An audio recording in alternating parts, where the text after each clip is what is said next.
Number 2 زمین۔ Number 1 زمین کیا چیز ہے؟ یہی جس پر ہم سب بستے ہیں، چلتے پھرتے ہیں، رہنے کے لیے مکان بناتے ہیں۔ نمبر 2 دیکھو زمین پر ہرے ہرے پیڑ اگے ہوئے ہیں، کوئی چھوٹا ہے کوئی بڑا، ان میں سے بعض آدمیوں نے بوئے یا لگائے ہیں۔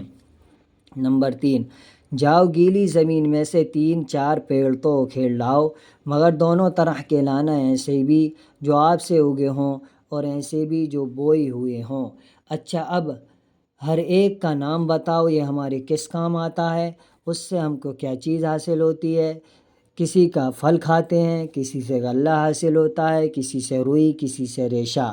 نمبر 4 اب تم سمجھے کہ زمین کیسی ضروری اور کام کی چیز ہے۔ اگر یہ نہ ہو تو پیڑ نہ ہو، کھانے کو اناج ترکاریاں، پہننے کو کپڑا لتا، گھر کا سامان بنانے کو لکڑی کیوں کر ملے۔ نوٹ: طالب علموں کے ذہن نشین کرنا چاہیے کہ جانور وہ چیزیں کھا کر جی سکتے ہیں جو آپ سے آپ اگتی ہیں، یعنی خودرو۔ ہمارے لیے خودرو کافی نہیں ہے، بلکہ وہ چاہیے جس کو ہم بوتے ہیں، یعنی مزروعہ۔ طلباء سے مزروعہ پودے اکھڑوا کر ہر ایک کا نام اور کام پوچھا جائے، وہ نہ بتا سکیں تو استاد بتائیں۔